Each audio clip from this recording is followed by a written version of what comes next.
Welcome to the market money magnet guys. आज है इस वीडियो में हम बात करने वाले हैं एक ऐसे स्टॉक के बारे में जिसके क्लाइंट्स देखकर आपके होश उड़ जाएंगे। बड़े बड़े कंपनियां इसके क्लाइंट हैं।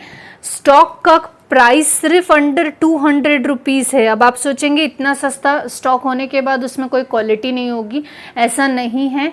स्टॉक बहुत अच्छा है, अब तक के कंसिस्टेंसी से डिविडेंड देते आया है। और अगर हम बोनस की बात करें तो साल में दो बार इसने बोनस दिया है। 2022 में इसने 3:1 के रेशो से बोनस दिया है, वो भी 2 बार, जून और नवंबर में। और 2023 की बात करें तो 2:1 के रेशो में 2 बार बोनस दिया है, वो भी जून और नवंबर में। और 2024 अभी रनिंग है, तो इट में भी आने वाले मंथ में या जो क्वार्टर है इसमें हमें फिर से बोनस का अनाउंसमेंट सुनाई दे और नवंबर में फिर से बोनस भी मिले। साथ ही साथ ये स्टॉक जो है ये डिफेंस सेक्टर से बिलोंग करता है। अब डिफेंस सेक्टर में आप अगर इन्वेस्ट करने जाएंगे तो आपको 1000 रुपीज़ पर स्टॉक या उससे प्लस वाले जो है स्टॉक मिलेंगे, लेकिन कम रेंज में आपको एक अच्छा स्टॉक भी मिल सकता है। दैट डजंट मीन कि आपको इसमें एकदम लमसम अमाउंट इन्वेस्ट करना है। आपको एक छोटा मोटा अमाउंट इन्वेस्ट करके रखना है। जैसे जैसे ग्रोथ आगे होगी वैसे वैसे आप इसमें और इन्वेस्ट कर सकते हो। तो चलिए मैं आपको सबसे पहले दिखा देती हूँ इस स्टॉक के जो क्लाइंट है वो कितने बड़े हैं। यहाँ पे आप देख सकते DRDO इनका क्लाइंट देखने को मिलता है, साथ ही साथ L&T भी, इसरो भी इनका क्लाइंट है। अगर थोड़ा सा आप और स्क्रॉल डाउन करें तो आपको इनके क्लाइंट के लिस्ट में जो है इंडियन रेलवे, भारतीय रेल भी देखने को मिलता है। साथ ही साथ आप देखें तो भारत डायनामिक लिमिटेड और भारत इलेक्ट्रॉनिक्स भी इनके क्लाइंट देखने को मिलते हैं। तो इतने बड़े बड़े क्लाइंट्स रखने वाला स्टॉक, डेफिनेटली कुछ तो बात इसमें है, तभी तो इतने बड़े बड़े कंपनियों ने इस पे ट्रस्ट रखा है या इनके क्लाइंट लिस्ट में हमें देखने को मिलता है। तो चलिए सबसे पहले हम इसके फंडामेंटल्स देखते हैं, क्योंकि नाम देख के तो आपने भाग जाना है।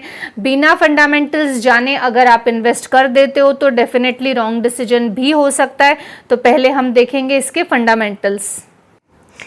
फंडामेंटल्स जानने से पहले ये कंपनी करती क्या है या इसका बिजनेस क्या है, अगर हम ये देखें तो ये सैटेलाइट कम्युनिकेशन प्रोडक्ट्स जो होते हैं, सैटेलाइट कम्युनिकेशन प्रोडक्ट, इनका मैन्युफैक्चरिंग, डिज़ाइन, डेवलपिंग और मेंटेनेंस का काम करती है। जो वायरलेस प्रोडक्ट है उनके। अब इसके ही साथ सिर्फ इतना ही नहीं तो डिफेंस इलेक्ट्रॉनिक, रडार सिस्टम और development of networking management software applications में भी काम करती है। जो सॉफ्टवेयर एप्लीकेशंस है उनका डेवलपमेंट, नेटवर्किंग मैनेजमेंट में भी ये काम करती है। इनके मेजर कस्टमर्स हमें देखने को मिलते हैं जो कि एरोस्पेस और डिफेंस सेक्टर के, वो हमने अभी लिस्ट में ही देखा कि एरोस्पेस और डिफेंस सेक्टर के इनके मेजर कस्टमर्स हमें देखने को मिलते हैं। अगर हम इनका बाकी फंडामेंटल्स चेक करें बिजनेस के अलावा तो 3987 करोड़ का मार्केट कैप है। Small cap mid cap type की कंपनी है। तो जब small cap mid cap type की कंपनी होती है तो थोड़ा बहुत हमें तैयार भी रहना पड़ता है कि इसमें करेक्शन आ सकता है, लेकिन ज़बरदस्त क्लाइंट के साथ ये कंपनी एक अच्छी देखने को मिलती है। फेस वैल्यू 2 का देखने को मिलता है। डिविडेंड यील्ड 0.12 का है, लेकिन कंसिस्टेंसी से डिविडेंड पे ये स्टॉक करता है। ROC और ROE बेटर देखने को मिलता है। अगर नेट प्रॉफिट की बात करें तो 55.4 करोड़ का देखने को मिलता है। पेट्रोस की स्कोर के हिसाब से लॉन्ग टर्म के लिए ये स्टॉक फिट बैठता हुआ हमें देखने को मिलता है। डेप्थ 17.5 है, यानी 0.10, यानी नहीं के बराबर ही यहाँ पे डेप्थ हमें देखने को मिलता है।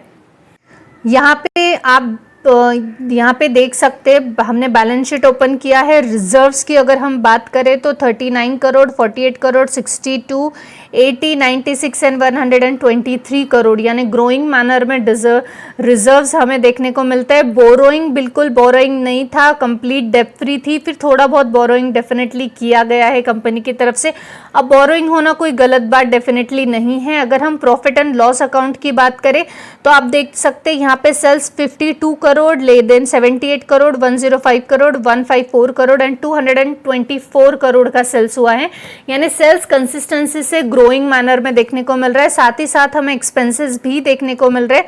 अगर हम नेट प्रॉफिट की बात करें तो आप यहाँ देख सकते हैं नेट प्रॉफिट जो है 11 करोड़, 15 करोड़, 19 करोड़, 13 करोड़, 30 करोड़ एंड 55 करोड़। छोटे नंबर से, क्योंकि small cap mid cap type की कंपनी है, बहुत बड़े नंबर्स एक्सपेक्टेड भी डेफिनेटली इसमें नहीं रहेंगे। अर्निंग पर शेयर की बात करें तो अर्निंग पर शेयर भी ग्रोइंग मैनर में देखने को मिल रहा है। डिविडेंड पे आउट कंसिस्टेंसी से देखने को मिलता है, आप देख सकते हैं कंसिस्टेंसी से डिविडेंड ये पे करता है।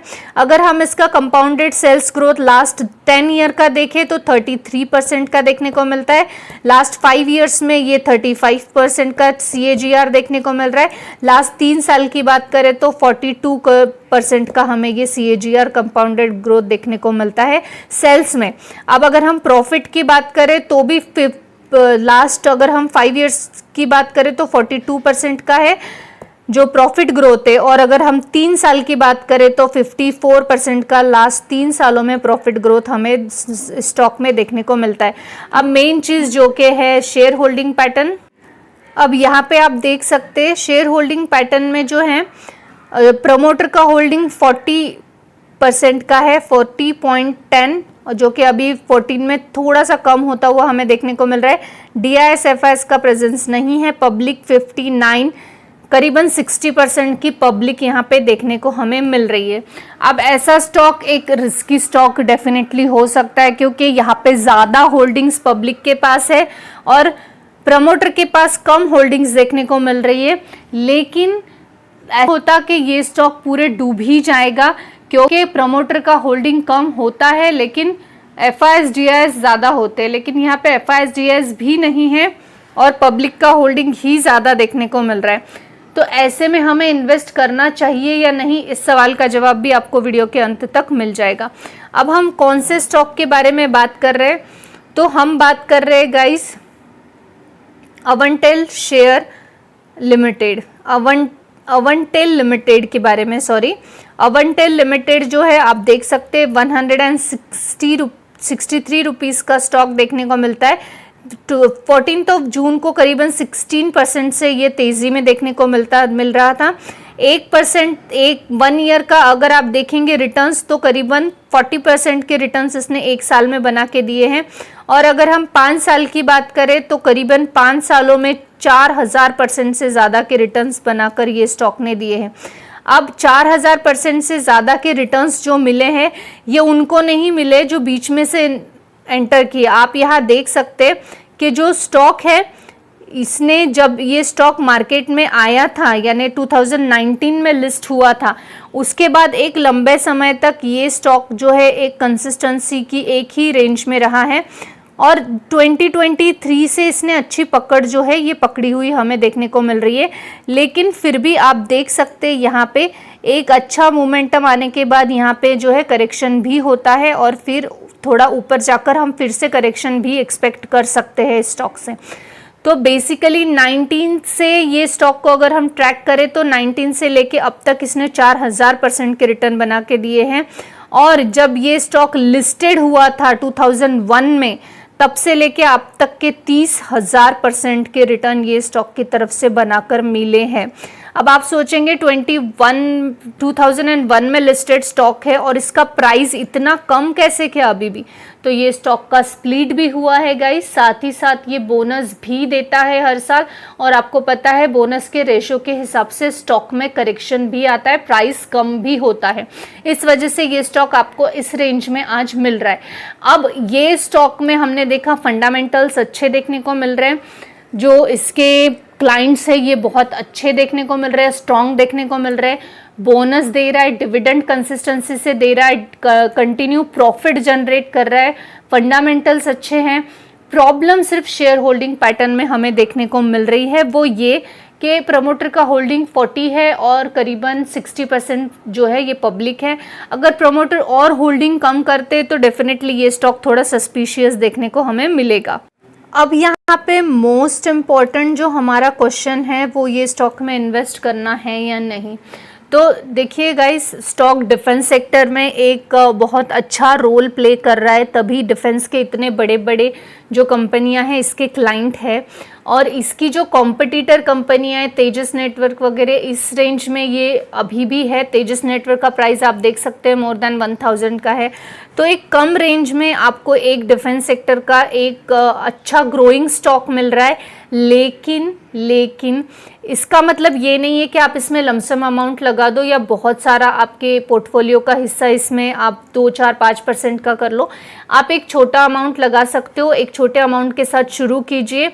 आगे जैसे जैसे ग्रोथ आपको दिखेगी वैसे वैसे आप थोड़ा थोड़ा अमाउंट बढ़ा सकते हो। स्टॉक मार्केट में लॉन्ग टर्म के लिए जब आप इन्वेस्ट करते हो तो ऐसा कभी नहीं करना चाहिए कि एक टाइम में आपने लमसम 1%, 2%, 3% का जो है अपने पोर्टफोलियो में किसी स्टॉक को जगह दे दी। कभी भी आप एक स्मॉल कैप में जाओ तो आप स्मॉल कैप या मिड कैप में एक छोटे छोटे अमाउंट के साथ, एक छोटे छोटे क्वांटिटी के साथ जाओ और धीरे धीरे उसको आप ऐड ऑन कर सकते हो जैसे जैसे वो स्टॉक ग्रो करे। कंपनी अच्छी है, प्रमोटर का होल्डिंग हमें थोड़ा कम देखने को मिल रहा है 40%, बट इसका मतलब ये नहीं कि कंपनी बुरी है। कंसिस्टेंसी से अगर प्रमोटर अपना होल्डिंग कम करेंगे तो डेफिनेटली आप ऐसे कंपनी में से एग्जिट कर लेना चाहिए, क्योंकि कंपनी जब प्रमोटर्स अपनी होल्डिंग कम करती है तो डेफिनेटली कुछ प्रॉब्लम उस कंपनी में हो सकती है। अब बात ये आती है कि जब इसने 30,000% के रिटर्न्स दिए हैं तब भी इसमें इंस्टीट्यूशनल इन्वेस्टर्स क्यों नहीं हैं, क्योंकि कुछ ऐसा उन्हें पता है जो हमें नहीं। इसीलिए इस स्टॉक में इन्वेस्ट करने के लिए छोटी क्वांटिटी के साथ आप डेफिनेटली एक दाव लगा सकते हो और आगे जाके इसमें अच्छे रिटर्न्स बना के ले सकते हो। आई होप गाइस आपको इन्फॉर्मेटिव लगी होगी। Thanks for watching.